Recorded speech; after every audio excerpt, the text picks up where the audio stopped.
पहली नज़र का प्यार, एक प्रेम कहानी। सुशांत 24 साल का, दिखने में डिसेंट और स्मार्ट लड़का था। अंकिता को उसने पहली बार एक शॉपिंग मॉल में देखा था। अंकिता देखने में किसी परी जैसी थी। सुशांत को अंकिता को देखते ही पहली नज़र का प्यार हो गया। उस दिन सुशांत अंकिता को देखकर ऐसे मदहोश हुआ कि ना उसे अंकिता से मिलने की सूझी, ना ही उसने सोचा कि उसका नाम या नंबर पता किया जाए। बस वही मूर्ति की तरह खड़ा होकर उसे देखता रहा। अंकिता थोड़ी देर बाद वहां से चली गई। अंकिता के चले जाने के बाद सुशांत का सुख चैन सब चला गया।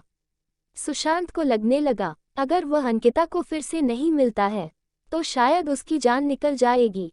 यह एहसास जितना दुखदायी था उतना ही अनोखा था। कहीं ना कहीं उसे ये सब अच्छा लग रहा था।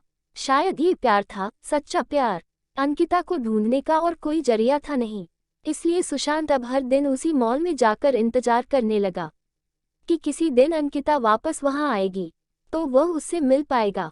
पूरे 2 हफ्तों तक वह लगातार उस मॉल में जाता और पूरा दिन वहां पर अंकिता का इंतजार करता और हर आने जाने वाले लोगों पर नजर रखता।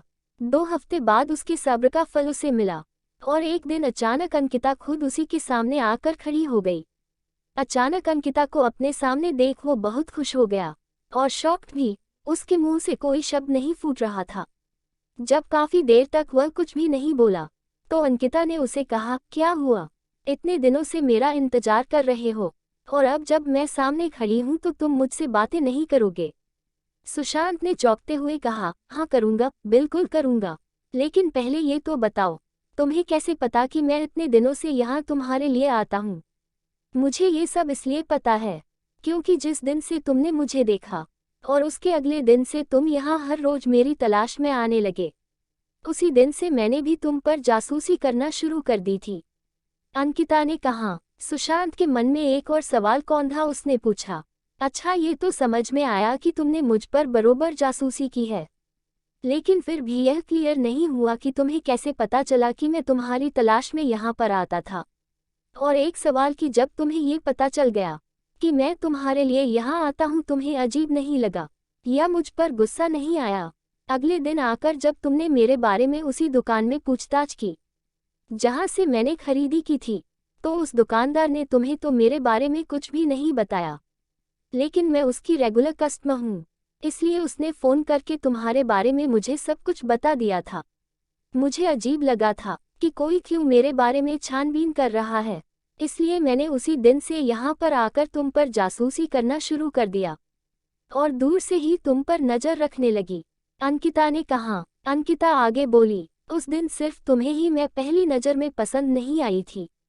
मैंने भी तुम्हें मॉल में देखा था और मुझे भी तुम अच्छे लगे थे। इसलिए जब मैं तुम पर नज़र रखने लगी तब मेरे मन में तुम्हारे बारे में और ज़्यादा जानने की मंशा जागी।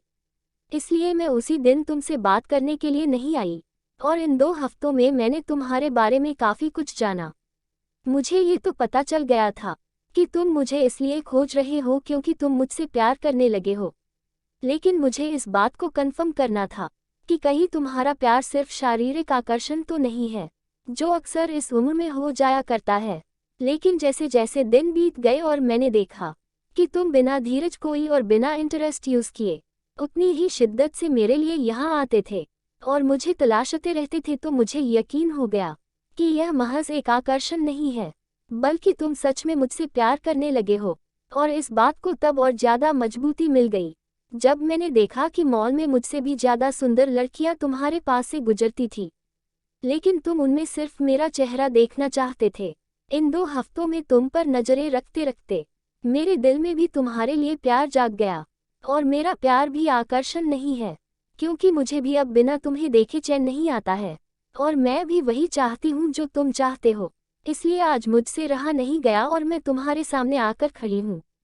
सुशांत ने अंकिता को अपना नाम बताया और उसका नाम पूछा और उसे प्रपोज किया।